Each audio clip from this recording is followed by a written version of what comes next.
noches, Maturín. Buenas noches, Monagas. Bienvenido para ver su programa Entre Abogados por Max TV.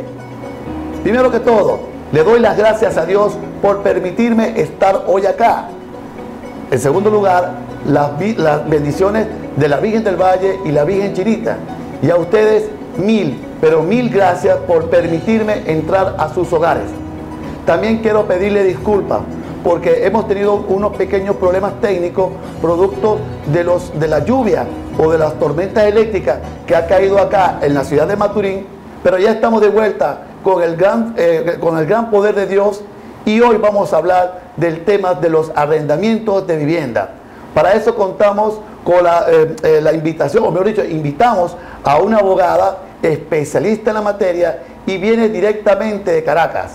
Sin más preámbulo, vamos a dar la bienvenida a la doctora Carolina Noda. Doctora, buenas noches, ¿cómo está usted? Buenas noches, doctor Alvarado, de verdad que encantada con la invitación, es un honor, ya vi el preámbulo del programa que tienes. También, y gracias. De verdad que me encanta mucho porque no existe un programa de este corte en la televisión venezolana. No, yo bien contento porque usted está acá por acá, doctora, desde Caracas. Sí, no, hombre, por supuesto que sí, y qué bonito que entre colegas pues podamos compartir conocimientos y transmitírselo a los televidentes. Sí.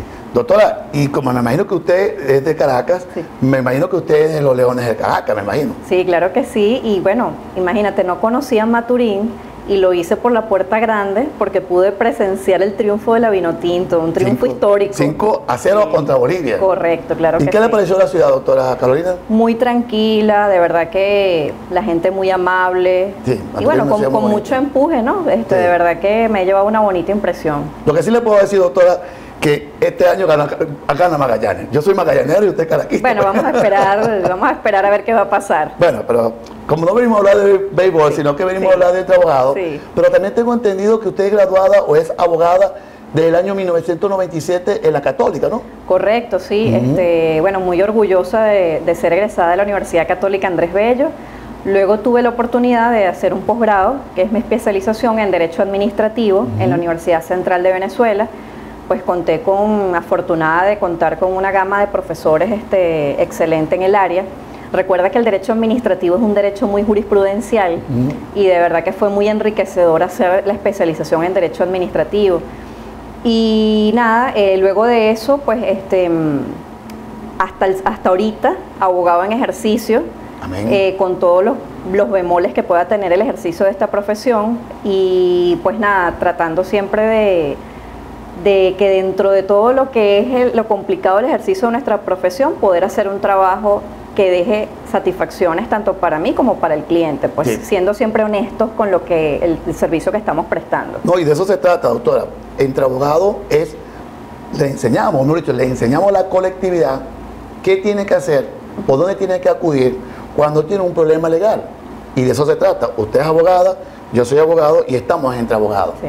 Y ya un poco entrando el tema que vendría a ser hoy, el tema de arrendamiento de vivienda, ¿usted me podría explicar a mí y a la colectividad cuál es la ley que regula, o un poco el preámbulo que regula los arrendamientos de vivienda?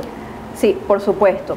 Recordemos que el preámbulo o el marco de la ley arranca por la Constitución, por el derecho a tener vivienda, ¿no? Que es un derecho constitucional.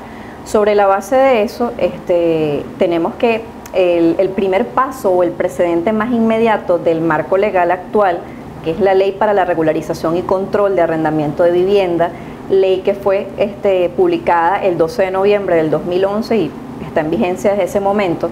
El marco anterior que había era la Ley de Arrendamiento de 1999, pero previo a esta ley y se mantiene en vigencia el decreto legislativo que prohíbe los desalojos arbitrarios de vivienda.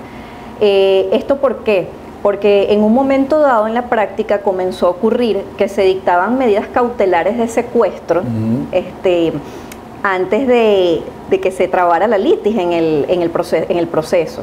Entonces, ante esa ola de medidas cautelares, antes de que se iniciara un procedimiento judicial como tal y viniera el arrendatario a contestar su demanda, pues se prohíben los desalojos arbitrarios, prohibiendo ese tipo de medidas cautelares.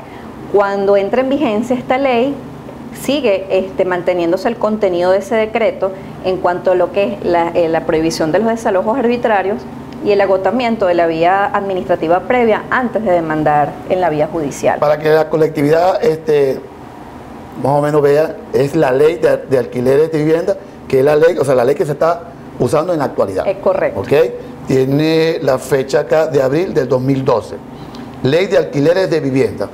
Ley de regularización y control de arrendamientos de vivienda. Sí. Gaceta Oficial 6503 de extraordinaria del 12 de noviembre del 2011. Sí.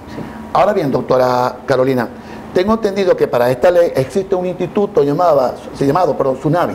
Sí, ciertamente. La ley, además de establecer pues cuál es el objetivo o el objeto de la ley, que es la protección de la vivienda, y bueno, el gobierno que tenemos pues actualmente hizo mucho hincapié en el tema de que todos pudiéramos tener un acceso a una vivienda digna y facilitar pues en materia de arrendamiento que todos pudieran tener una vivienda pues en óptimas condiciones y que el mercado de la vivienda aumentara. Eso era, digamos, el preámbulo o el objeto de la ley, ¿no? Lo que se pretendía con la creación de la ley. En la ley tenemos la creación de un organismo que antes no lo existía. Tal vez pudiéramos equipararlos a lo que era antes la dirección de inquilinato, pero ahora con muchas más atribuciones y facultades, porque la Superintendencia Nacional de Arrendamiento de Vivienda tiene labores de atribuciones o competencias de inspección, fiscalización, y tiene una importante potestad sancionatoria, sobre todo cuando ocurren los desalojos de hecho. Bueno, hay multas que se establecen, que eso también lo tenemos en el reglamento de la ley, multas dependiendo de las faltas en las que incurran las partes, pues, porque hay obligaciones, recuerda, para los arrendadores y los arrendatarios. En el momento de que incumplan esas obligaciones, pues se abre el marco de las sanciones. Y entonces, es decir, que la SUNAVI, o sea, tiene competencias que van más allá entonces, la SUNAVI. Sí, cómo no. O sea, eso está todo establecido en la ley. Está establecido en la ley. Sí, cómo no. Ok. Ahora bien, doctora, las características, ¿me puede explicar las características como tal de esta ley, más o menos? Sí, bueno, la ley tiene muchos aspectos. Tenemos la parte de las competencias y todas las actividades que lleva a cabo la superintendencia. También la ley te destaca cuáles son los trámites para tú celebrar un contrato de arrendamiento. Tienes cómo es el procedimiento en la vía judicial de un desalojo. Tienes también establecidas las causales para un desalojo, que podemos ir luego al detalle, claro, para que veamos en la práctica y sea más fácil para los televidentes entenderlas. Luego tienes también el procedimiento de fijación de justo valor y canon de arrendamiento, con unas características que también las podemos conversar allí. Y bueno, digamos que de los aspectos más resaltantes que te puedo decir ahorita, esos son los que están establecidos en la ley. Ya, bueno, doctora. Doctora, tengo que ir a un corte comercial. Luego de la pausa, seguimos hablando entre abogados. Ya volvemos.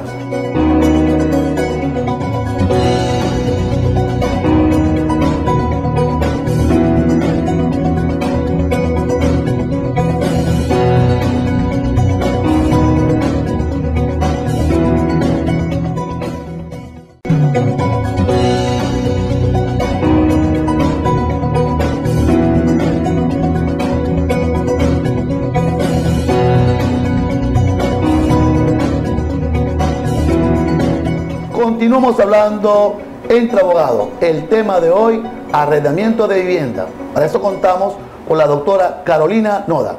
Doctora Carolina, continuando con el tema de los arrendamientos de vivienda, ¿cuál es el procedimiento que hace la SUNAVI? ¿Cuál es el procedimiento a seguir? Ok, tenemos, digamos que entre todas las competencias que tiene la superintendencia hay varios procedimientos. El procedimiento de fijación de justo valor, que ya lo vamos a explicar, y el agotamiento de la vía previa para irnos a la vía judicial. Pero no olvidemos también que teníamos ese punto pendiente, el tema de los contratos de arrendamiento. Hay un formato de contrato que una vez que tiene el visto bueno del SUNAVI, es que las partes pueden llevarlo a una notaría, y luego de que está notariado tienes un plazo de tiempo que te establece la ley para registrar ese contrato en la superintendencia. Ya, doctor, un momento, doctora. O sea, es decir, el contrato que se lleva a la notaría es el formato que me da, en este caso, la SUNAVI. Sí. Yo no puedo irme a un contrato privado, mira, vamos para allá. No, o sea, tiene que ser ese contrato y llevarlo a la notaría, ¿cierto? Correcto. Eso es el deber ser.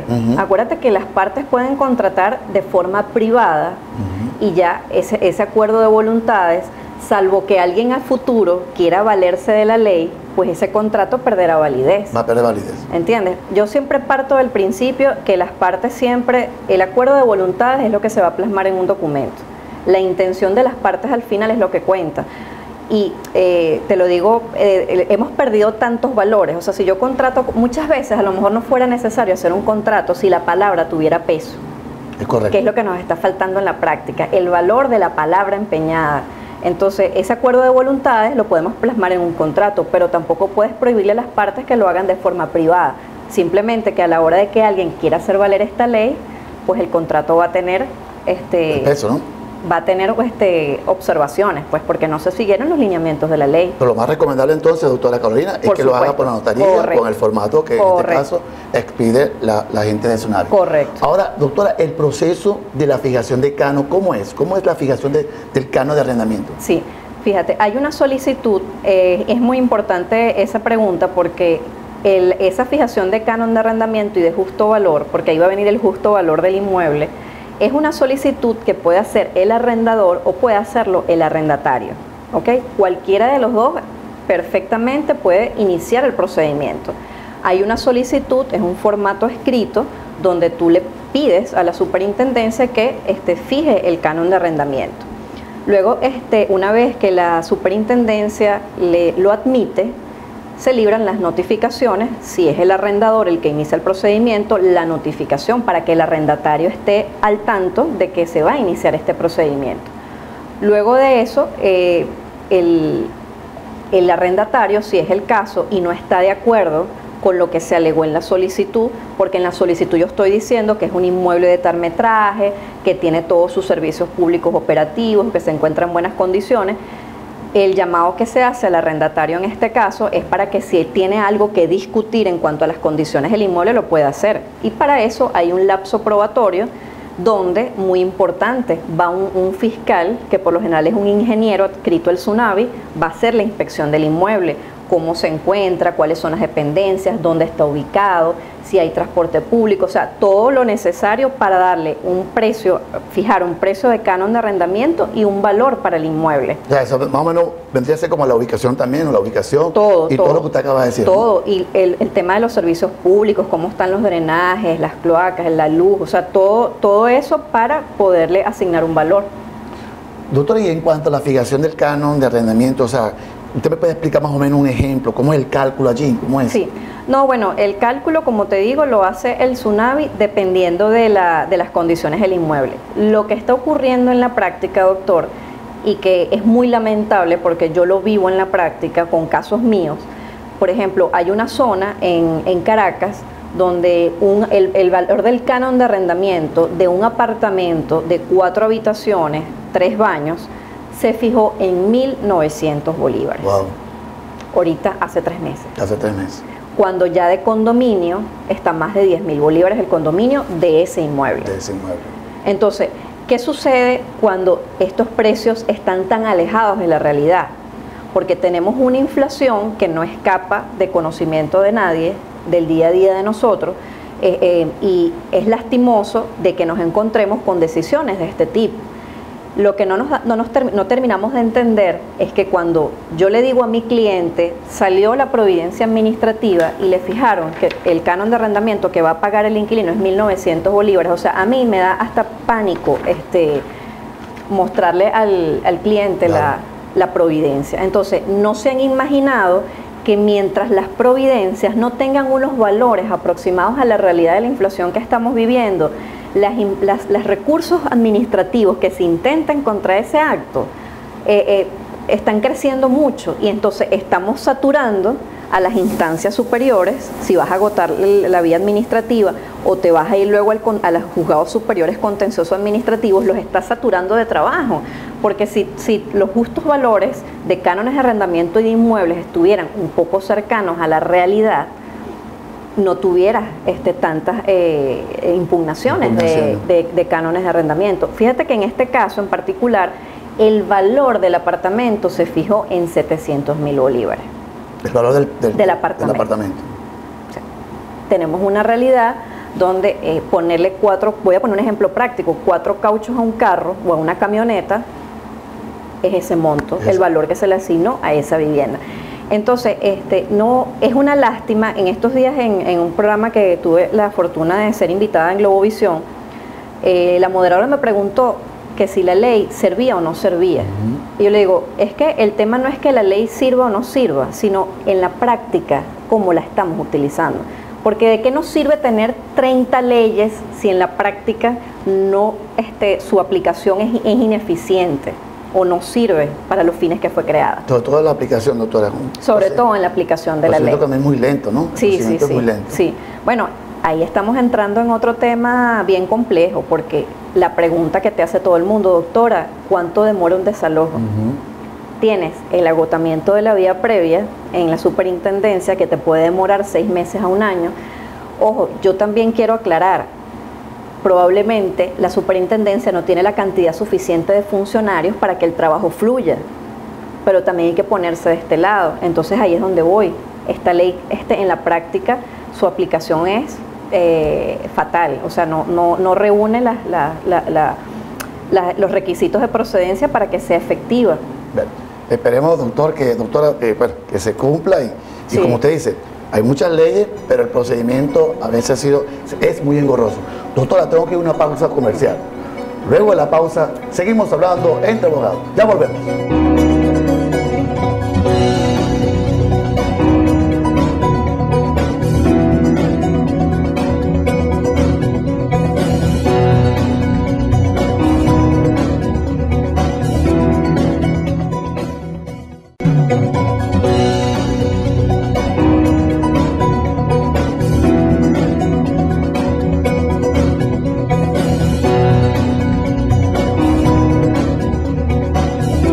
Continuamos hablando entre abogados. El tema de hoy, arrendamiento de vivienda. Doctora, continuando con el tema de arrendamiento, vamos a poner un pequeño ejemplo. Yo, José Alvarado, abogado en ejercicio, me contratan porque queremos sacar a una familia de una vivienda. Y yo digo, sí, yo lo quiero sacar. ¿Eso es posible, doctora Carolina? Sí. Bueno, fíjate, primero, ya si eres abogado, por supuesto que tienes las herramientas a tu mano para poder actuar. Los pasos que hay que seguir son los siguientes. Primero que nada, o sea, hay que a veces bajar un poquito la euforia del momento, en el sentido de que cada caso es distinto, ¿no? Y cada causal de desalojo tiene sus bemoles. Entonces, si tú quieres proceder al desalojo, si es por falta de pago, si es porque el inmueble ha sido utilizado para un fin distinto, ya no es vivienda, sino que la persona lo destinó para su negocio particular, porque lo usa para cosas deshonestas, o sencillamente no le dio el mantenimiento, se deterioró el inmueble, no te avisó de una reparación mayor que tú debías hacer y se vino abajo una pared. A grosso modo, ¿no? Con materia de ejemplos, lo que pueden ser las causales de desalojo. Yo siempre le digo a mis clientes, ok, ¿qué es lo que está ocurriendo primero para saber qué pruebas tienes tú para yo irme a la vía judicial para probar el desalojo? Porque si bien es cierto que primero tenemos que agotar la vía administrativa ante la superintendencia, esta vía administrativa es simplemente para que las partes se pongan de acuerdo. Yo le informo a la superintendencia, quiero desalojar a esta persona porque mi inmueble está deteriorado, se le están cayendo las paredes, por ejemplo, por una filtración de la cual yo no tuve conocimiento y se vino abajo la casa.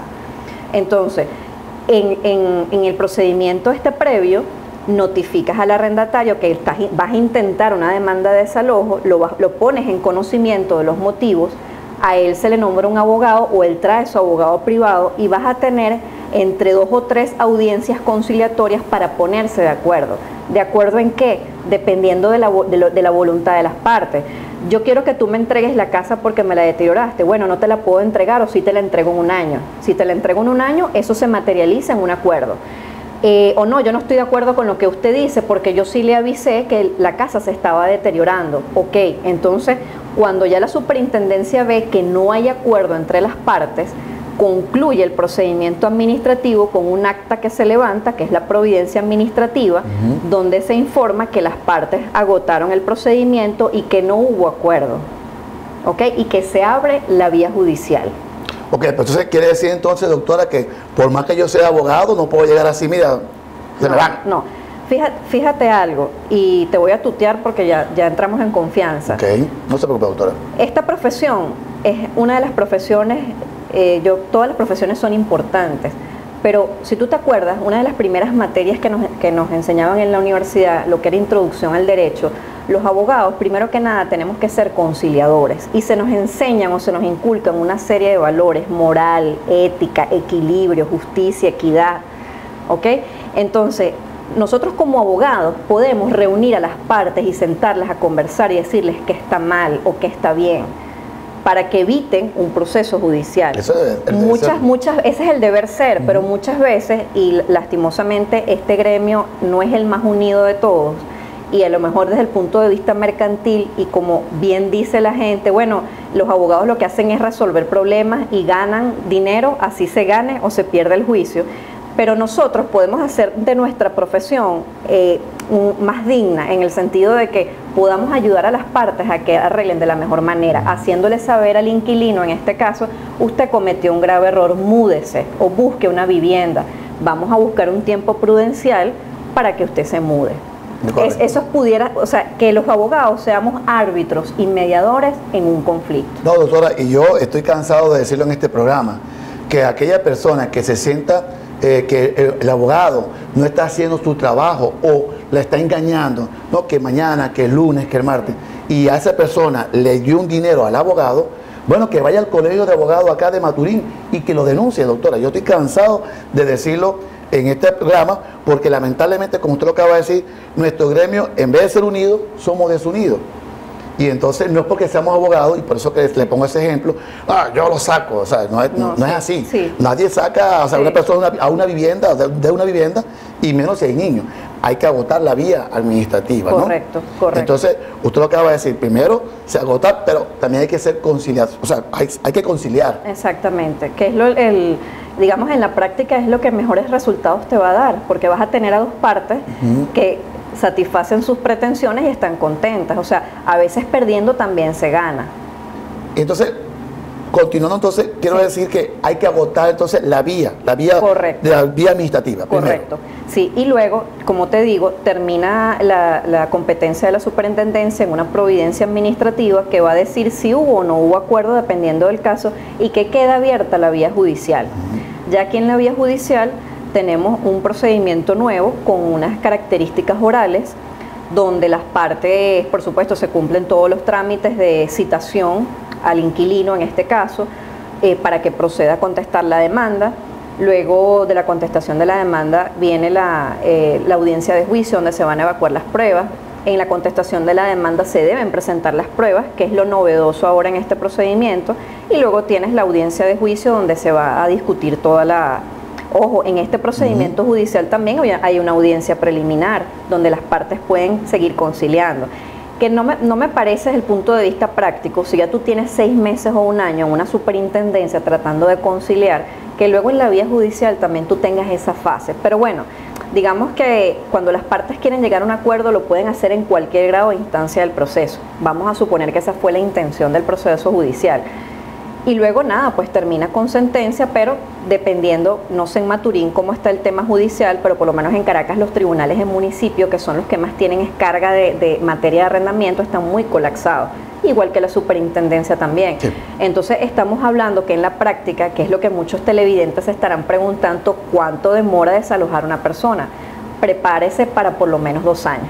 Más o menos. Más o menos, sí. No, todavía no se crea. Acá en Maturín también la superintendencia está congestionado, y los tribunales también. Ahora bien, ¿en qué concluye entonces? ¿Qué se concluye en esa vía administrativa? O sea, ¿llega a una conclusión como tal? Bueno, fíjate, la conclusión es sencillamente, si hay un acuerdo entre las partes, ahí se cerró el caso. Tengo un caso práctico de un familiar en Caracas, donde en esa instancia administrativa, el arrendatario dijo, te entrego en noviembre del 2015. ¿Qué pasa? Llegó el noviembre del 2015, no me entregaste, me voy a la vía judicial. En la vía judicial informo, mire, nosotros llegamos a un acuerdo en la superintendencia y el señor no me entregó. Y arranca el procedimiento judicial. En el procedimiento judicial llegan a otro acuerdo y dice que entrega en marzo del 2016. Llegó marzo del 2016, dijimos que no se cumplió lo acordado en esa transacción que suscribieron las partes en la vía judicial.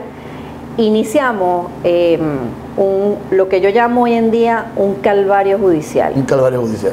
Porque no solamente pueden ser los 2 años que dure la vía previa administrativa y la judicial, sino que tienes lo engorroso y lo lamentable, lo que es un proceso de ejecución para el desalojo.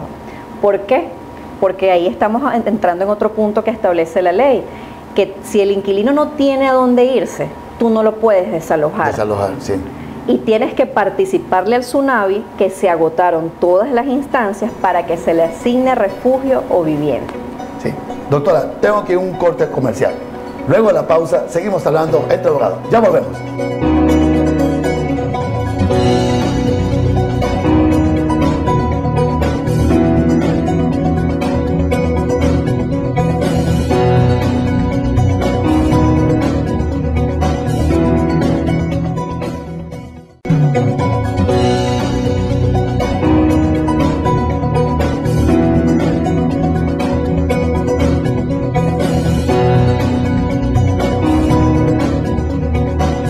Continuamos hablando entre abogados. El tema de hoy, arrendamiento de vivienda, con la doctora Carolina Noda.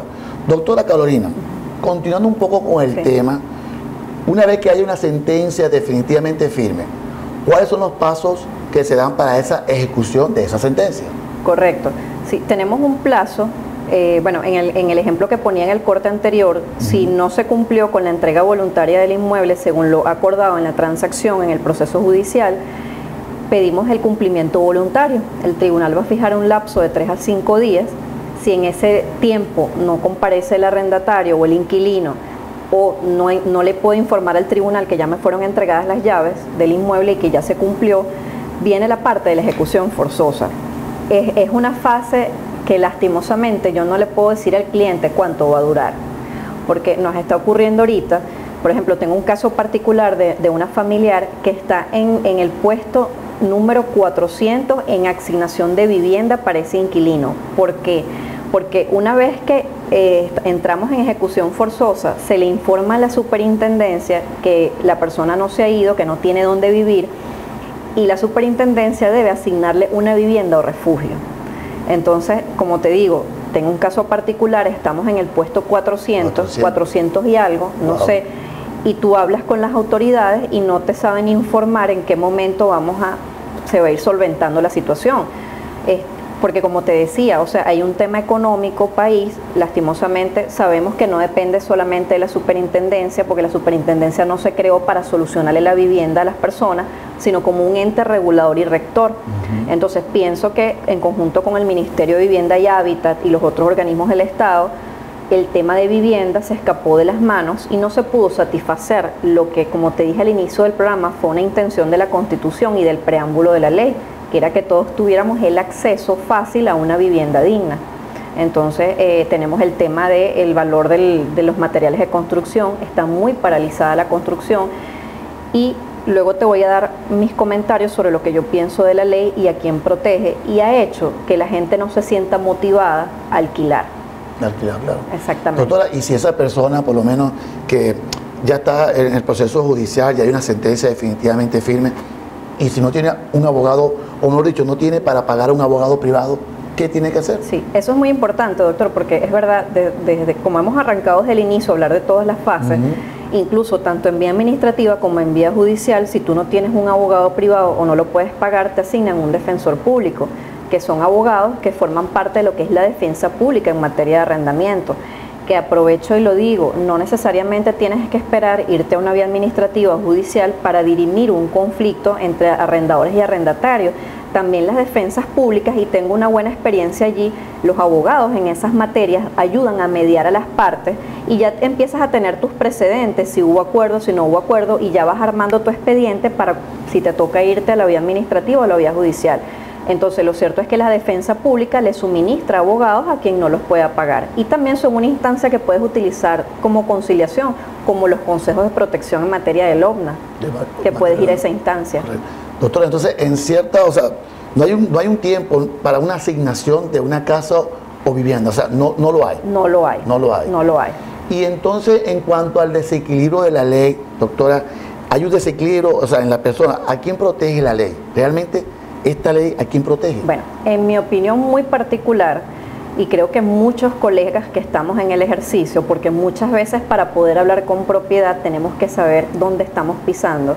En mi opinión muy personal, esta ley es excesivamente proteccionista del arrendatario. Del arrendatario. Esto ha hecho que ya la gente no quiera ofrecer si tiene viviendas disponibles para alquilar, y antes la gente a lo mejor lo tenía como negocio. Tengo tres apartamentos, alquilo 2 y vivo de lo que me generan esos alquileres o lo destino para gastos particulares míos. Pero ya la gente tiene miedo porque tú no sabes cuándo te van a restituir tu propiedad. Más aún, el miedo no es ese como tal, porque te lo puse con ejemplos prácticos al inicio del programa. La fijación de los cánones de arrendamiento y de justo valor. Cómo un inmueble va a costar lo que vale en la actualidad el mantenimiento de un vehículo, por ejemplo. No puede ser. Yo entiendo y estoy de acuerdo, y aquí la ley lo establece, que dependiendo de la antigüedad de los arrendatarios, tú puedas hacerle un descuento del valor del inmueble, un 20%, un 30%, porque es verdad, el arrendatario merece tener un tratamiento distinto a la hora de que tú le vayas a vender. Pero acércame los precios a la realidad, porque en mi criterio la ley, en la práctica, es muy proteccionista del arrendatario. ¿Y usted cree que es urgente un cambio de esta normativa? Pienso que sí, que hay algunas cosas que hay que revisar y modificar, lo que es la protección al arrendatario, pero como también te decía en un principio, podemos tener muchas leyes, pero si en la práctica no las explicamos cómo son, porque de repente si tú me acercas los valores de cánones de arrendamiento y de valores de los inmuebles a un precio un poco cercano a la realidad, la gente no va a tener temor en ofrecerle al inquilino la vivienda para alquilar, no va a buscar causales de desalojo donde no las hay, porque también es responsabilidad de nosotros como abogados decirle a las personas, usted quiere desalojar, ¿cuáles son las pruebas? Porque nosotros no podemos activar, o en mi caso muy particular, una vía administrativa o judicial, como lastimosamente hacen muchos abogados, por ganar tiempo. A mí me gusta ir a la vía judicial o administrativa con las pruebas, porque mi trabajo es ese, probar lo que quiero demostrar ante la autoridad judicial. Entonces, esa es la situación. No, doctora, y que también algunos abogados, en vez de irse por la vía administrativa, se van por la vía judicial y a veces le dan el no con lugar, o sea, más bien lo rechazan porque no agotó la vía administrativa. Es correcto. Y lo otro también que usted estaba diciendo es que las personas no quieren alquilar sus viviendas por el miedo de que lo puedan perder, pues. Sí. Y más aún que no hay un tiempo estimado si la persona, o sea, pueda comprar o no pueda comprar, o una vivienda, pues, o un refugio que le dé el gobierno, ¿no? Correcto. Y entonces, aunque el gobierno, bueno, nuestro presidente que está actualmente está haciendo todo lo posible de construir vivienda, pero doctora, la demanda es muy fuerte. ¿Okay? Sí, no, por lo que te digo, ha sido un tema de situación país y de economía. No olvidemos también que hace 3 o 4 años tú podías optar a un crédito hipotecario.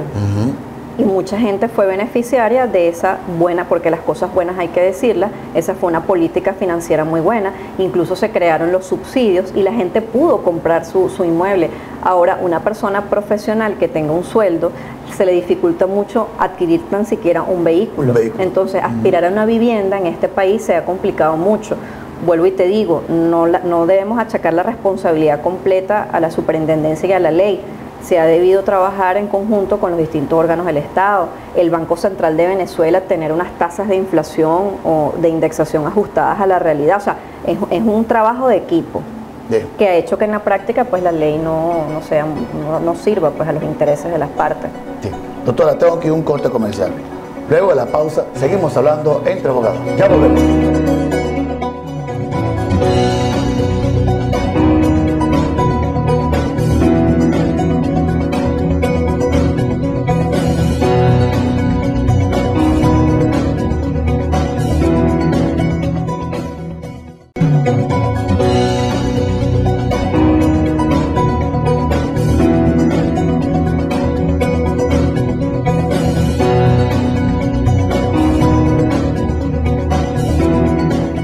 Estamos hablando entre abogados, estamos hablando con la doctora Carolina Noda. Como le dije, el tema de hoy, arrendamiento de vivienda. Doctora Carolina, yo quiero poner un pequeño ejemplo para que la colectividad más o menos entienda, o algo que ellos deben de tener algo en la realidad. Por ejemplo, yo tengo una casa o vamos a decir un galpón, pero arriba tengo unas oficinas o unas habitaciones y abajo tengo como especie de un taller o unos locales para el comercio, ¿no? Llámese locales comerciales. ¿Cuál ley o cuál ley aplico? ¿Cuál es el régimen a aplicar allí? Ok. Fíjate que esa es una pregunta muy interesante porque en la práctica se ha dado mucho que las personas a lo mejor construyeron una casa, la dividieron en partes y a lo mejor abajo funciona un taller mecánico, a lo mejor el dueño del taller vive en la planta superior, luego el dueño de toda la casa vive en el segundo piso, ¿no? O habitaciones Eso también pasa muchísimo en la práctica. ¿Qué es lo que podemos hacer? Porque claro, esto es una pregunta compleja y en la práctica cada caso nos va a definir a nosotros como abogados cómo vamos a actuar. Vamos a suponer que el arrendador de toda la casa celebró contratos con cada área. Perfecto. Para nosotros los abogados tenemos el problema más encaminado porque tenemos un contrato que establece unas cláusulas, vamos a ver el tiempo de duración, las condiciones y vamos área por área analizando si el que alquiló para vivienda realmente funciona la vivienda, o fue que no, él se mudó y le cambió el destino y ahora es comercio. Entonces ya estás incurso en una causal de desalojo. Porque no debemos olvidar que también tenemos una ley que regula toda la parte comercial. Antes teníamos una sola ley para todo lo que es arrendamiento. Ahora tenemos la ley de arrendamiento para vivienda y la de uso comercial, que ese puede ser para otro programa. Entonces, esa ley me regula todo lo que es galpones y locales comerciales.